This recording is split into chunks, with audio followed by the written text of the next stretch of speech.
America का संविधान आधुनिक लोकतांत्रिक व्यवस्थाओं का एक महत्वपूर्ण आधार है। इसकी विशेषताएं केवल कुछ बिंदुओं तक सीमित नहीं है, बल्कि हर विशेषता के पीछे गहरा सिद्धांत और व्यवहारिक महत्व है। तो आइए हम इसको थोड़ा विस्तार से समझते हैं। इसकी पहली विशेषता है लिखित और संक्षिप्त संविधान। अमेरिका का संविधान एक लिखित दस्तावेज है। यह विश्व का सर्वाधिक पुराना लिखित संविधान है, जिसमें मूल रूप से केवल 7 अनुच्छेद या आर्टिकल हैं। यह बहुत अधिक विस्तृत नहीं है, बल्कि संक्षिप्त है। इसमें केवल मूल ढांचा दिया गया है। समय के साथ साथ न्यायालयों की व्याख्या से इसका विस्तार हुआ है। इसी कारण इसे जीवंत संविधान भी कहा जाता है। अगली विशेषता है इसकी कठोर संविधान। संविधान में संशोधन करना आसान नहीं है। संशोधन के लिए कांग्रेस, जो वहाँ की संसद है, में 2/3 बहुमत चाहिए और 3/4 राज्यों की स्वीकृति आवश्यक होती है। इससे संविधान स्थिर रहता है और बार बार बदलाव से बचता रहता है। तीसरी विशेषता है इसकी संघीय व्यवस्था या फेडरल सिस्टम। अमेरिका में 2 स्तर की सरकार होती है। एक होती है फेडरल गवर्नमेंट, जिसे हम राष्ट्रीय सरकार भी कह सकते हैं। दूसरी होती है स्टेट गवर्नमेंट, जिसे हम राज्य सरकार कह सकते हैं। इन दोनों के बीच शक्तियों का स्पष्ट विभाजन होता है। जैसे कुछ शक्तियां केंद्र के पास होती हैं, जैसे रक्षा, विदेश नीति। कुछ राज्यों के पास होती है, जैसे शिक्षा, पुलिस। इस विभाजन को सुरक्षित रखने में supreme court of the United state महत्वपूर्ण भूमिका निभाता है। अगली विशेषता इसकी महत्वपूर्ण है, वह है शक्तियों का पृथक्करण, सेपरेशन ऑफ पावर्स। सरकार को 3 भागों में बांटा गया है। विधायिका कानून बनाती है, कार्यपालिका कानून लागू करती है, न्यायपालिका कानून की व्याख्या करती है। इसमें कोई एक संस्था सर्वशक्तिमान नहीं बन सकती। इसलिए यह सर्वाधिक महत्वपूर्ण सिद्धांत है, शक्तियों का पृथक्करण। अगला पॉइंट है नियंत्रण और संतुलन, चेक एंड बैलेंस। केवल विभाजन ही नहीं, बल्कि हर अंग दूसरे को नियंत्रित भी करता है। राष्ट्रपति कानून को वीटो कर सकता है, कांग्रेस वीटो को ओवरराइड कर सकती है, न्यायालय कानून को असंवैधानिक घोषित कर सकता है। इससे शक्ति का संतुलन बना रहता है और कोई भी एक बहुत अधिक शक्तिशाली नहीं हो सकता। अगली विशेषता है राष्ट्रपति शासन प्रणाली, प्रेसिडेंशियल सिस्टम।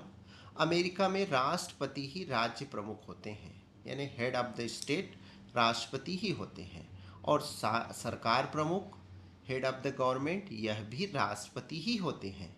यानी कुल मिलाकर के यह कहा जाए कि अमेरिका का राष्ट्रपति राज्य का प्रमुख भी होता है और सरकार का प्रमुख भी होता है।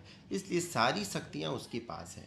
वह विधायिका का सदस्य नहीं होता, इसलिए कार्यपालिका और विधायिका दोनों अलग अलग रहती है। अगली विशेषता इसकी बिल ऑफ राइट्स। संविधान के पहले 10 संशोधन नागरिकों को अधिकार देते हैं, जैसे अभिव्यक्ति की स्वतंत्रता, धर्म की स्वतंत्रता, प्रेस की स्वतंत्रता, निष्पक्ष न्याय का अधिकार। ये अधिकार सरकार की शक्ति को सीमित करते हैं। अगर हम भारत से इसकी तुलना करें तो ये मौलिक अधिकार जैसा ही है। अगली विशेषता है न्यायिक पुनरावलोकन, judicial review. Supreme court of the United state को यह अधिकार है कि वह किसी भी कानून या सरकारी कार्य को असंवैधानिक घोषित कर, यानी न्यायालय किसी भी कानून को पुनरावलोकन कर सकती है और उसको असंवैधानिक भी घोषित कर सकती है। और सर्वाधिक महत्वपूर्ण जो विशेषता है वह है लोकप्रिय संप्रभुता। संविधान की शुरुआत वी द पीपुल से होती है। इसका मतलब है अंतिम शक्ति जनता के पास, सरकार जनता की सहमति से ही चलती है। अब हम एक और विशेषता देखते हैं, वह है द्विसदनी विधायिका। अमेरिका की संसद, जिसको कांग्रेस कहते हैं, 2 सदनों से मिलकर बनी है। ऊपरी सदन को बोलते हैं सीनेट और निचले सदन को बोलते हैं हाउस ऑफ रिप्रेजेंटेटिव। इसमें विभिन्न हितों का संतुलन बना रहता है। तो अमेरिका भी द्विसदनी विधायिका का एक अच्छा उदाहरण है। और इसकी अंतिम विशेषता हम देखते हैं, वह है स्वतंत्र न्यायपालिका। न्यायपालिका पूरी तरह स्वतंत्र होती है और इसकी स्वतंत्रता को बनाए रखने के लिए जजों की नियुक्ति जीवन भर के लिए की जाती है। यानी उनके लिए एक आयु सीमा निर्धारित नहीं है, वह जीवन भर के लिए नियुक्त होते हैं। इस कारण से वे राजनीतिक दबाव से मुक्त रहते हैं और इससे निष्पक्ष न्याय सुनिश्चित होता है। अब हम निष्कर्षतः यह कह सकते हैं कि यह संतुलन उभरते लोकतंत्रों के लिए कैसे प्रेरणा है। तो अमेरिका का संविधान एक ऐसा संतुलित ढांचा प्रस्तुत करता है जिसमें स्वतंत्रता और नियंत्रण दोनों का समन्वय है। स्थिरता और लचीलापन दोनों मौजूद हैं। इसी कारण यह आज भी विश्व के कई देशों के लिए प्रेरणा का स्रोत बना हुआ है।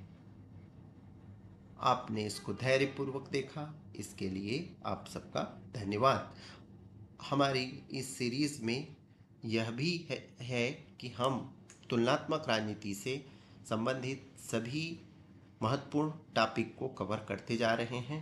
अगर आपने ब्रिटेन के संविधान को नहीं देखा है तो आप ब्रिटेन के संविधान की विशेषता भी हमारे चैनल पर देख सकते हैं।